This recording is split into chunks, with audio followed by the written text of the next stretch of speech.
Hello, everyone. This is Live Life Well TV host Robert Landau, and this is another episode of How to Be Okay When Things Aren't. The topic of today's episode is something that, to this day, I really don't feel comfortable doing. To this day, I'm kind of afraid to do it because of what people think, and to this very day, I don't feel comfortable doing it, actually. And again, it has been this way with me ever since I was a little boy. But choosing to do this each and every day, science is now proving, has profound healing effects on you, your emotions, your brain, your body, your cells, your health, your longevity. What might that be? Stay tuned.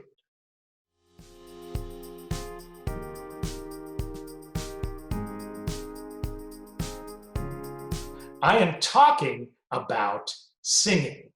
Do you sing? Do you sing every day? Do you feel comfortable singing? Or like me, are you kind of paranoid about it and only do it in dark alleys and the shower? But the important thing is to do it as often as you can each and every day. Many of you, I'm sure, are comfortable with singing. You sang in church, you sing in church, you sang in a choir, you sing alone, you sing with some friends where you live. The important thing is it doesn't matter what the setting is, do it. And here's why. Singing can have some of the same effects as exercise. Go figure, huh? And this is because of the release of endorphins, which gives the one who chooses to sing an overall lifted feeling that is associated with stress reduction. Singing is also known as an aerobic activity, and here is why. One gets more oxygen into one's blood for better circulation when one sings, and singing also tends to promote a good mood. Not only that, but this is the most interesting fact that I found. Singing, science proves, can help prolong life. Let me say that again. Singing can help prolong life. A guy by the name of Graham Welch, who is the Director for Advanced Music Education at London's Roehampton Institute, says this: singing exercises the vocal cords and keeps them youthful even into old age.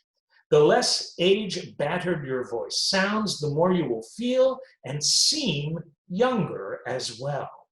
He goes on to say that when you break into song, your chest expands and your back and shoulders straighten, thus improving your posture at the same time.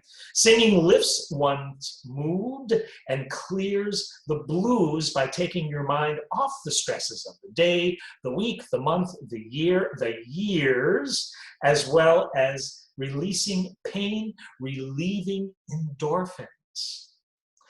As you sing along, the professor adds, your circulation is improved, which in turn oxygenates the cells and boosts the body's immune system to ward off infections. And singing provides some aerobic exercises for the elderly or disabled.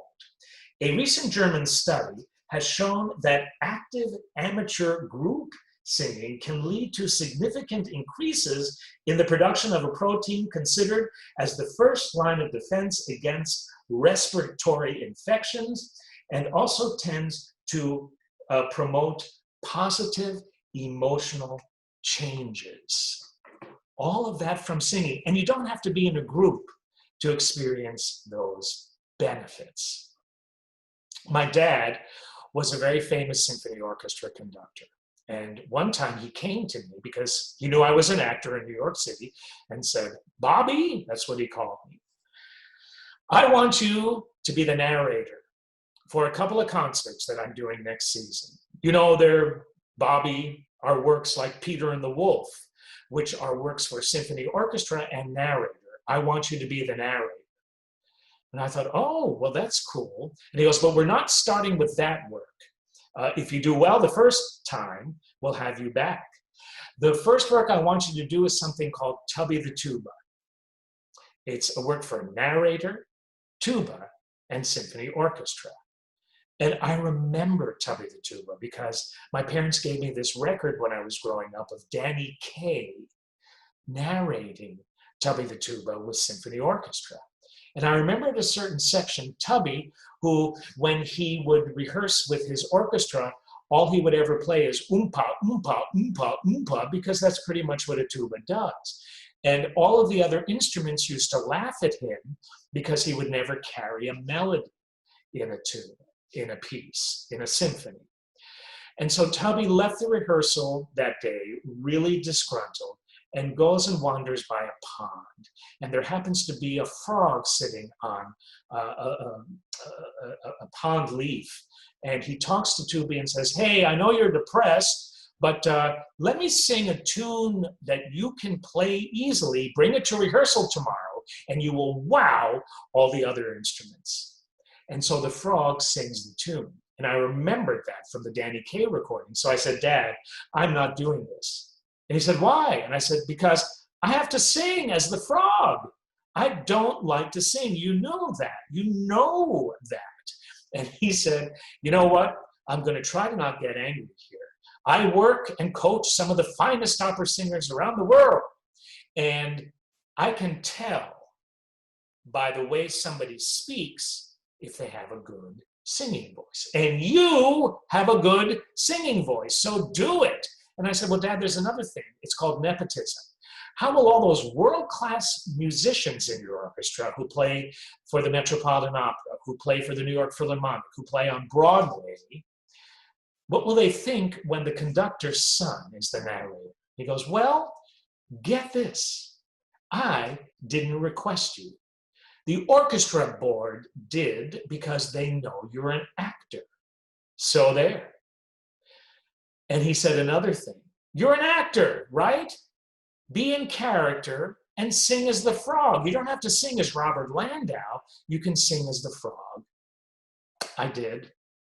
It was really one of the most amazing events that I ever did in my acting career. To be on the concert stage with my father as conductor right by me, with world-class musicians playing right behind you, and you are the translator into words of the music that they play.